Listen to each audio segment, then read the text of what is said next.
Welcome back, everybody. We are the Offside Zone. I'm Richie, your host, and we are here with the crew. We have Cliff, Oswald, and Sam. This is episode 6 of season 2, so let's jump right into it. AFCON predictions. Who's going to win it? I'm going to start with Sam. I would love to say the Black Stars, but I'm going to have to go with Morocco. I think that's probably an obvious choice based on how they did at the World Cup. They were one of the most impressive African team at the World Cup. And I still think they have a great squad. They have a great coach. And just coming off the World Cup, I think they have the momentum to probably end up winning this tournament. But I'm looking forward to seeing Ghana. I'm looking forward to seeing Kudus. He's definitely going to be our star in that tournament, but I don't think the team as an overall is good enough to win the whole tournament. So, yeah, my pick is Morocco. All right, Cliff. Yeah, I was actually expecting everyone to say their country, and you surprised me. It's like Sam wasn't trying to stand on business. Like, come on, bro. You like stand on business. Nah, bro. I'm going for the green, white, green. I'm going for Nigeria. You know, we have the best team, we have the best talent, and we can always win it every year. So why are you making that face? We have the best talents. We have the best talent. But what does talent do when they don't gel? Talent wins championships. We got that. The only thing I'll say about Nigeria is, if I'm being completely impartial, is we have good strikers. We have good players up front, but we don't really have a midfield or a back line. You know, Osimhen and the rest, Boniface and all that. But we'll get through. We'll just score 20 goals every game. Simple. Yeah, and concede 30. It's okay.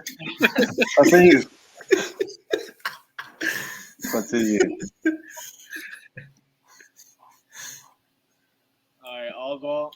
All right. Okay. I mean, listen, Morocco did well in the World Cup, but when it comes to AFCON, who is the giant of Africa?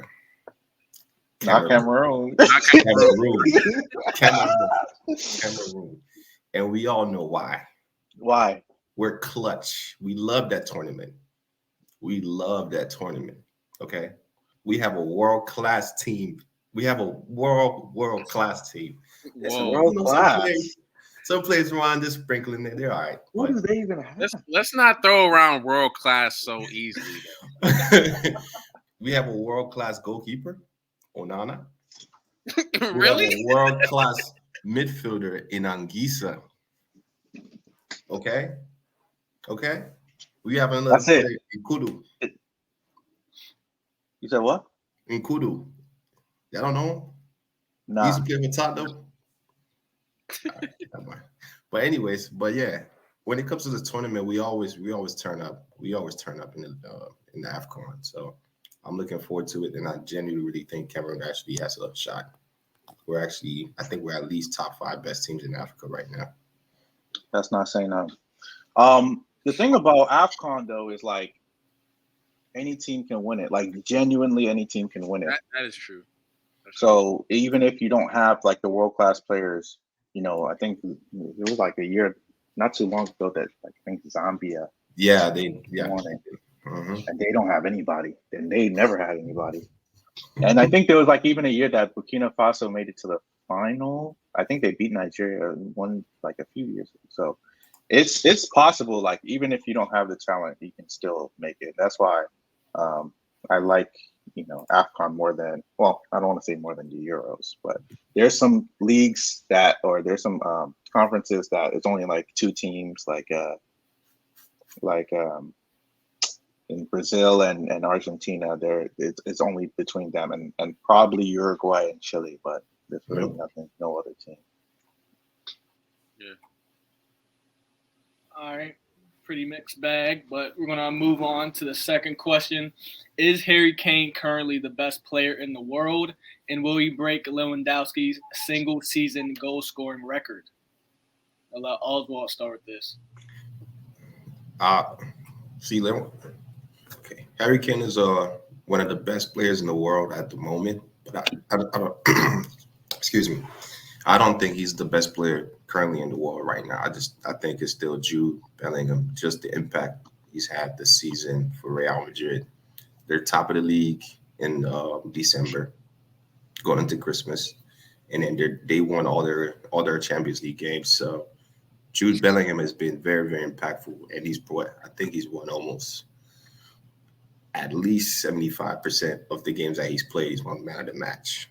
That is insane stats for a midfielder. That's just coming from Dortmund all the way to Real Madrid. That's not easy. That's not an easy transition, especially for how young he is. But going into the second question, I think Harry Kane will break that record. I've always thought Harry Kane has always been easily top 5 best players since 2017, 2018. But best strikers, my apologies. But yeah, I think he will break that record. I could see him getting about 45 to 50 in the league at this rate. All right, Cliff, got a retort. Yeah, that Jude Bellingham shout for best player in the world is crazy. But do I think that Harry Kane is the best in the world currently? It's close. It's close, but no, I still don't think he's the best in the world. I'd say the best in the world right now would have to be. Damn, it's still Mbappe. It's still Mbappe. The best in the world is still Mbappe. You don't think maybe so? Mbappe is not. I don't think he's better than Jude Bellingham. I don't think anybody. You don't think Mbappe is better than Jude Bellingham? Right individually, now? What are we talking about? At the moment? At the moment, nah. Are we talking about form right now, or are we talking about who's the best player in the world? I'm talking about form, like who's currently who has like the best performances, I guess. Okay. I guess if you want to say who's performing well, then yes, it's Bellingham. But Mbappe, we all know Mbappe is the best player in the world right now. Cliff got a point. Yeah, that is true.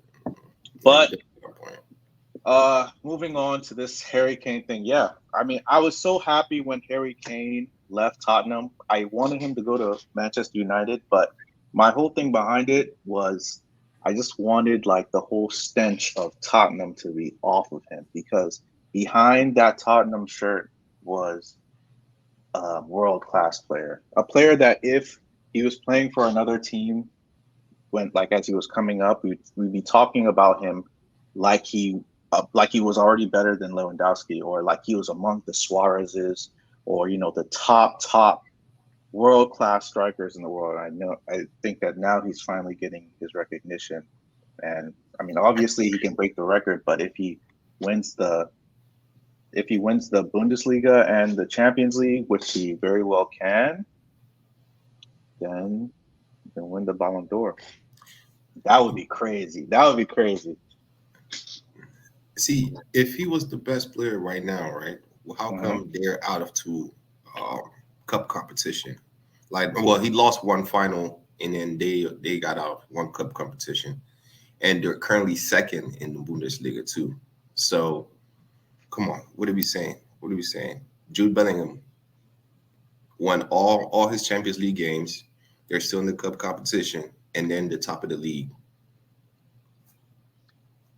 Look, I didn't call him the best player in the world, but I'm not gonna base who I call the best in the world off of the whole team's performance. Because yes, Bellingham has been having amazing games and amazing individual performances, but am I going to say that because of those individual performances he's the best in the world? Players catch on form all the time. Even some players that were average one year will be completely hot the next year. Heung-min Son is hot this year. I'm not gonna say we're saying he's the best in the world, but you know what I'm saying. It's like form is temporary, class is all that stuff. But Bellingham is doing good. You just have to see how long it lasts. All right, Sam, what do you think? Yeah, I'm gonna agree with the guys on at least the second question. I think he's gonna break the record. I think to Cliff's point, we're finally seeing Lewandowski in a different, with a different supporting cast that is allowing him to really flourish and bring wins with that, with the stats. You mean Kane? Yeah, Yeah. Kane. Yeah. Like we're really seeing like him being able to flourish and win games. Like it's no longer just Harry Kane getting good stats, but his team is losing every other game. Like we're seeing him win games, and we're seeing him now getting put in the conversation for one of the best players in the world because his team is also producing wins and being efficient. So I think he's going to break the record that Lewandowski set, which is going to be a great accomplishment for him. And to the first question, I don't think he's the best player in the world currently. I would personally give it to Jude Bellingham, but I think, like Cliff said, once again, if he manages to win the Champions League and he manages to win the Bundesliga, there's no stopping him from winning the Ballon d'Or. Like nobody's gonna be in the way from him winning the Ballon d'Or. He adds to that like good 45, 50 goals in a season. He's easily gonna win the Ballon d'Or. So right now, I don't think he's the best player in the world, but by the end of the season, he could be regarded as the best. Let's not forget about the Euros too. Is coming up next year. Yeah, in the summer. That's another competition he could potentially win. That's true. Yeah. True. Yep. And I got my money on England early. Get your stocks up, boys. Yeah, Get your stocks in. Whatever you take, I don't want it. Whatever you're taking, I don't want it. All right, we're gonna come back. You know what we should start doing? We should start keeping receipts on this show, like playing back like the times like someone just got it completely wrong. I mean, I feel like we did that last season. We did it last season. Yeah, we got it. Let's move on to the final question. And this: should Barcelona fire Xavi? I'm going to let Sam start with this one. The simple answer is no.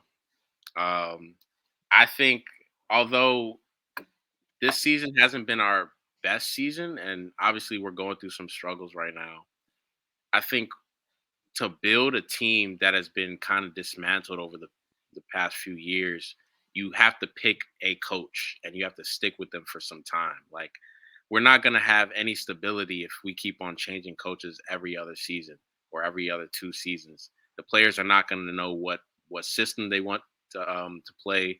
Players are just going to be confused with the personnel. Every coach is going to come in and want different players for different positions. So I think with Xavi, I think he needs time to really like instill his vision on the club and play the style that we want.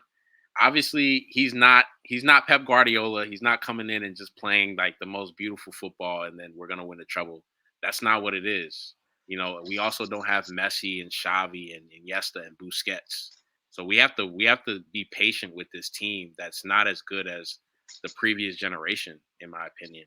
And I don't even really see any other coaches that would really fit the Barca system and bring in that philosophy to Barcelona. So I think we should give Xavi some time. And also we have to keep in the consideration that we've been struggling with a lot of injuries this season. Like that has to play a role in the performances over the course of the season. Countless players have been injured: Pedri, De Jong, Lewandowski, Koundé, Araujo. Basically, most of our whole team, Gavi, has been injured for a big part of the season. So, like, I don't think we should just with the way that the squad has just been changing around and different lineups every other game because there's injuries here, injuries there. I think Xavi's still trying to figure out his best lineup. And he's still trying to figure out the squad, that he can go into games and actually be confident with the team. So I think he needs some more time.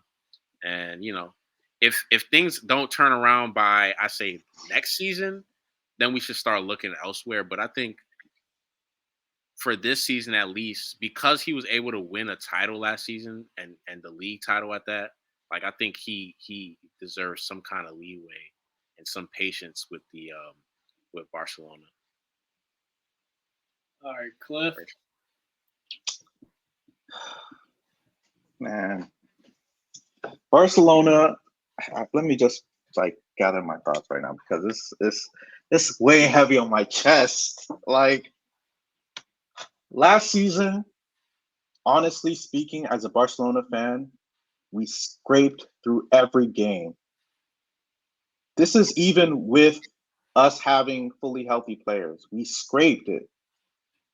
And when Xavi first started, it was it was great football. You could see the system. You can see that what he was trying to put into Barcelona. But it feels like ever since those first few months, it's like been going downhill and downhill. And I understand the injuries. We've had injuries, right? I understand he needs time.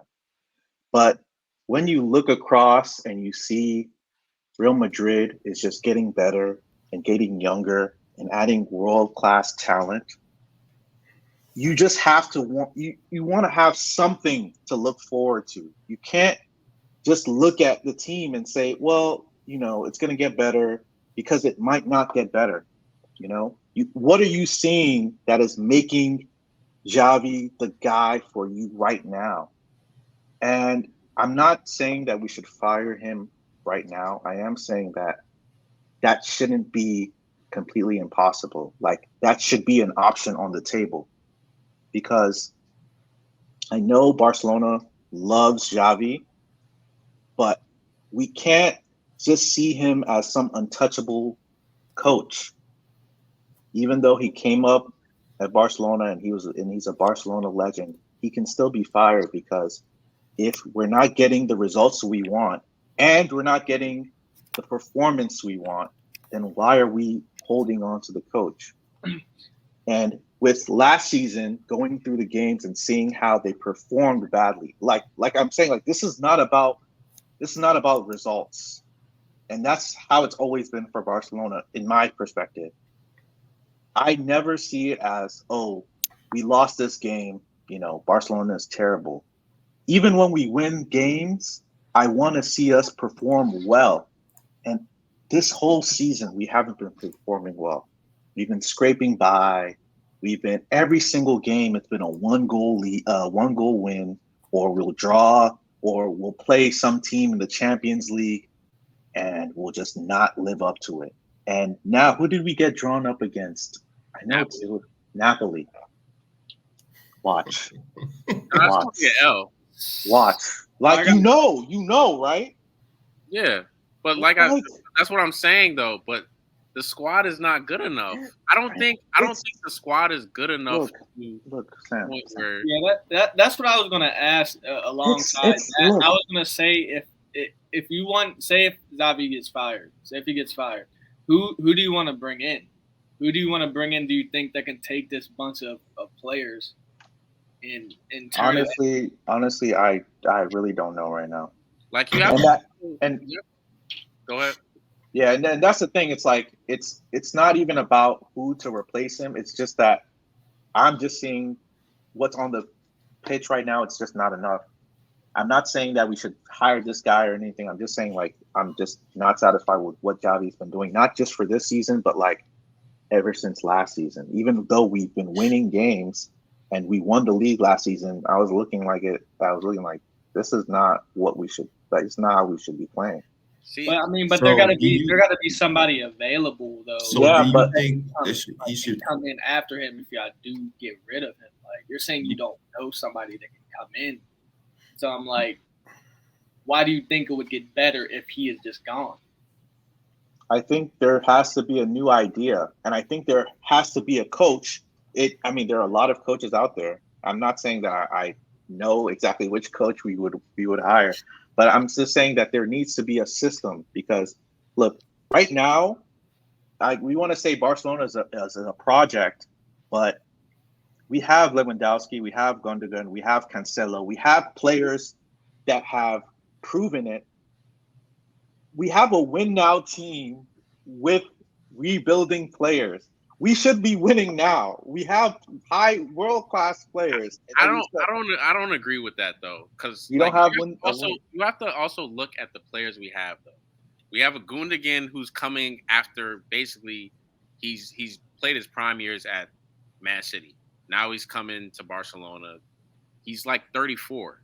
Gundogan has actually been playing well, in my opinion. Gundogan has been playing very well. He's probably been your best player this season. Exactly, he's been our best player. I'm not saying he hasn't been good, but at the same time, is he the guy that's gonna be the anchor for our midfield in the future? Nah. And you look at Lewandowski, he's 34 or 35. He's coming on his last legs. Cancelo's been moved around to like 3 different clubs in the past 2 years. You know what I'm saying? Cancelo is another guy that I think that has been playing. Look, he's been playing well. He has been playing well. Yes. But the thing is that you have to look at, you're bringing all these pieces together who might not even be there next year. Cancelo, might not even have the money to keep him next year.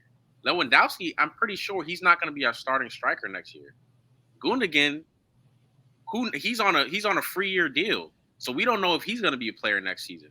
And you have to look at all the other players. They're still youngsters. Like, most of our best players are under 25.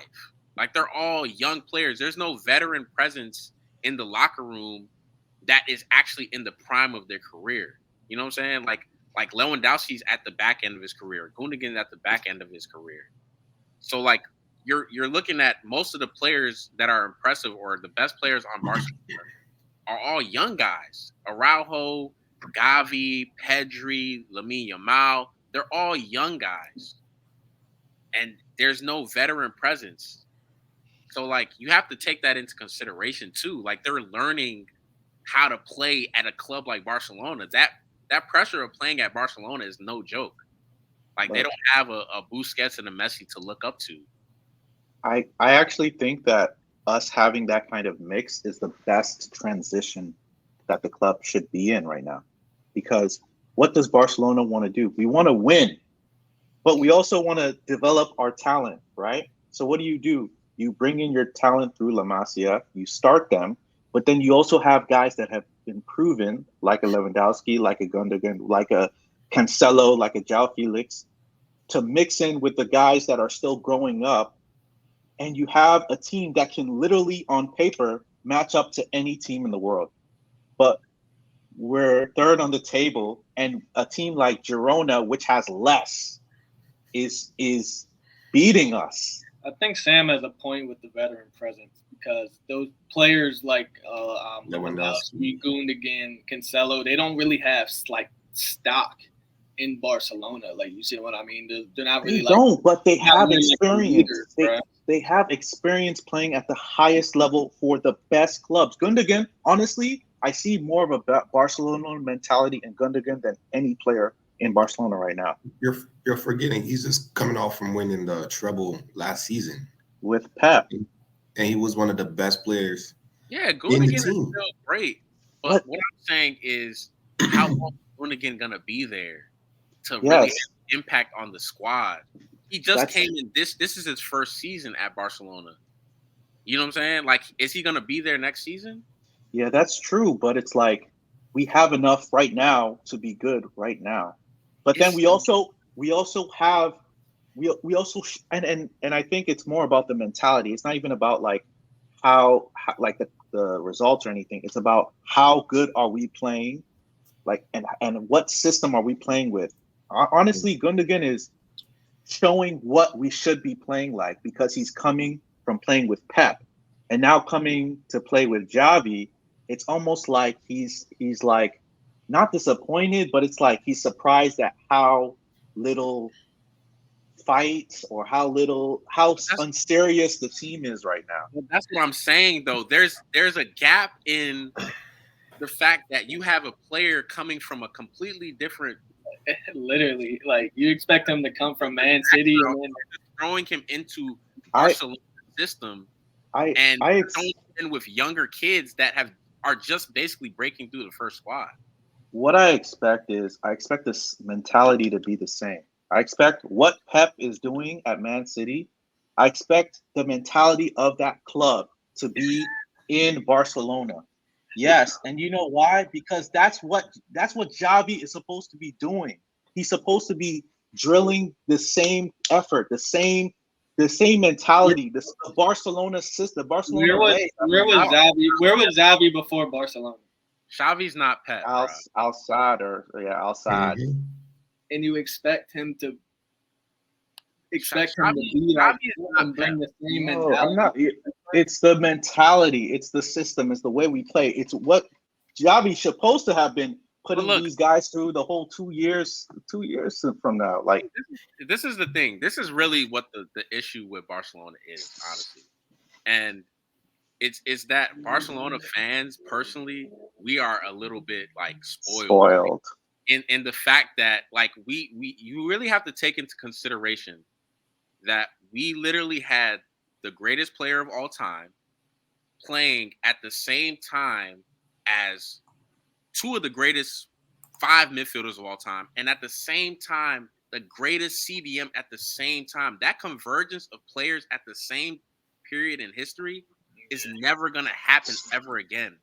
Like, you have to understand, like, those players coming to Barcelona at that time with the new coach, something like that, it's not going to happen again.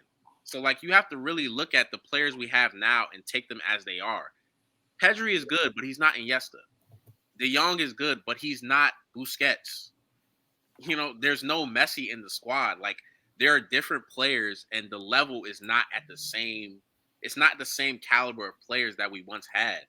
We have to actually build up a team and not be dependent on, oh, we just have the greatest player. Oh, Messi's just gonna dribble past 5 players and score. Like, that's not about to happen, bro. Like, you really have to like think about that. Like, in Busquets, like, our midfield took a really big hit because of Busquets.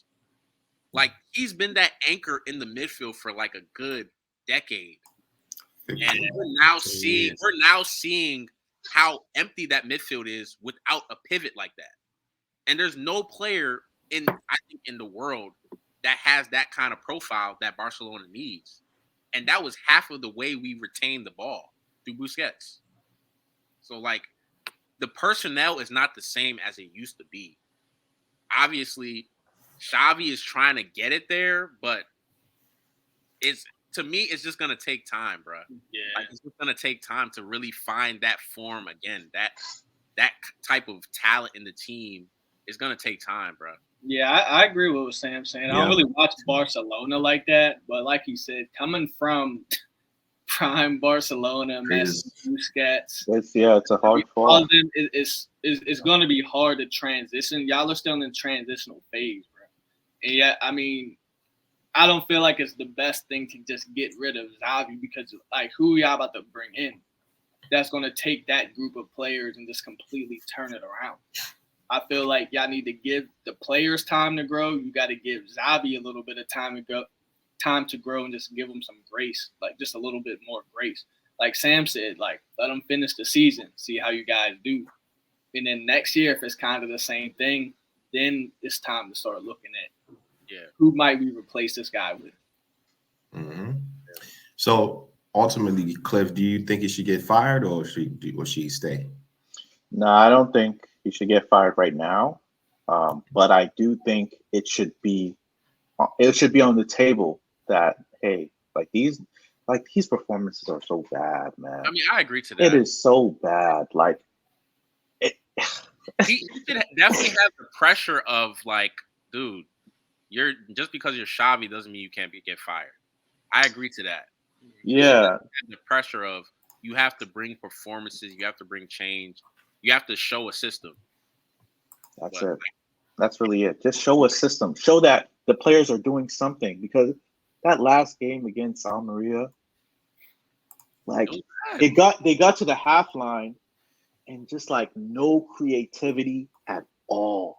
No creativity. And I feel like Barcelona for the past few weeks have just been relying on a cross or individual talent. Cancelo doing something magical, Gundogan making a brilliant pass, or Araujo scoring a header off a corner or something like that. A Hail Mary. Yeah. No, Every single time. Like I agree. it's tiring, man. It's tiring. Yeah, because I was like watching that game the other day, and it just looked like you guys just didn't have it. Like there was no identity. Like Yeah, that's what it looked like. I was like, I've never seen Barcelona look like that. Like, and the thing is, after every game, Javi will come out and say that was unacceptable. That was an unacceptable performance. We have to change. And then the same game, the same thing. Next game, the same thing. I'm like, bruh, like what is this? Patience, bro.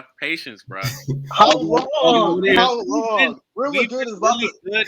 Look, we've been really good for the past generation. We were really good, and right now we're experiencing the phase where we're not that good anymore. But patience, bro. Patience.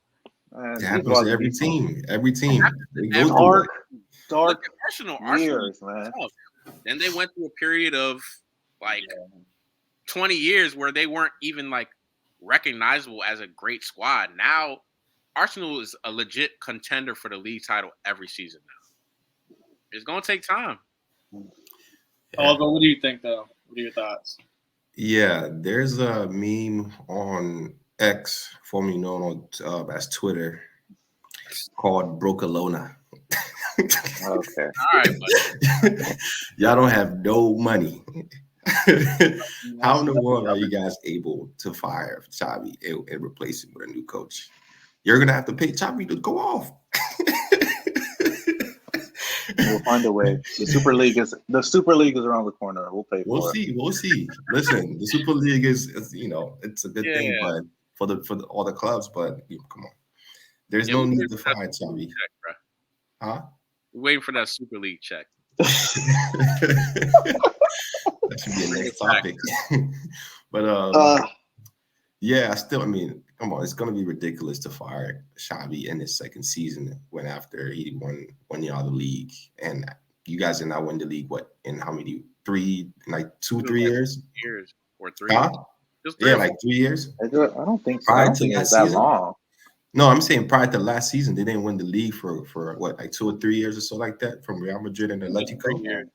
Yeah, come on, you should be grateful that he actually did something. He won a trophy, and he won the Copa. Did he not? Yeah, he won Copa del Rey and the Super Cup, right? No, we won Spanish Super Cup. Oh, Spanish Super Cup. Okay, against Real Madrid. And to me, it's not even about the trophies, and that's the thing. It's not about the trophies. It's about watching my team every week. And I get it, but it happens to every team. Every team is not going to be great. For every generation, they're gonna have some ups and downs. So this is their down moments. Yeah. And to fire Xavi is going to be ridiculous. And with the roster, you still have a relatively good roster. So that's actually easily probably top 5 up in the world right now. I mean, they should be performing better, but come on, it happens to every team. Not every team is going to be great every year. Yeah, that's cool. We'll revisit this next year. See what happens. Do you think we're going to beat Napoli though? No, I think so. I think they I will. don't think so. I don't see it right now. Based on how we've been playing lately, I don't see it. I think you will. I think you will. Napoli's not playing well either. Yeah, they're not. But it's like, damn, like every Champions League getting knocked out in the round of 16 is not tough. I mean, at least we made it past the group stages this year, though. Yeah, last year we didn't even make it out of the group stage. You didn't even make it to the last 2 seasons. Wait, weren't you? Yeah, that was 2 seasons ago. Yeah, you weren't even in the Champions League last year. Yeah, man. You guys are going to be in the automatic group stages of the Super League. So. Man, y'all were in the Europa League last year. God, I hate it. But any last minute remarks or comments? No comments. Patience. Yeah. Cameroon for the win. Honestly, I feel like I want to change my pick though. No. Honestly, God, you missed a chance. You missed a chance. The Black Stars might shine bright. Stop lying. You Black know Stars good and might well you shine lying. bright. You know good and well you're lying to Kudus yourself. might winning the player of the tournament, bro. That's my Huh? prediction. Kudus. Kudus winning the player of the tournament. There's Mahrez. There's Obama. There's Onana. You know, Anguissa. Stop. Y'all, all y'all got is Anguissa and Onana. That's it. Nah, we have. And we actually Onana's have not a even good tough. roster. Huh? Onana's not even tough. Onana's We your got best player, and he's not Choupo-Moting. even tough. We got Choupo-Moting. Still, He's still balling. What are you saying? that's just like Ghana and the IU brothers. Still. Nah, Crazy. Choupo-Moting is better than those two. Where are they playing? Imagine if I was still talking about Ahmed Musa. Like, come on now. Y'all gotta chill, bro. Choupo-Moting is still playing at Bayern. What are we saying? It's okay. It's Last season he was on fire. But I think that's going to do it for us for this episode. I want to give many thanks to all our viewers and the crew for their input today. Please drop us a follow on TikTok, Instagram, under the name The Offside Zone. Also, please like and subscribe if you haven't already. We've been discussing new topics weekly pertaining to the world of football. In the comments, please let us know you guys' AFCON predictions. And as always, everyone, please stay safe, stay blessed, and see you guys in the next video.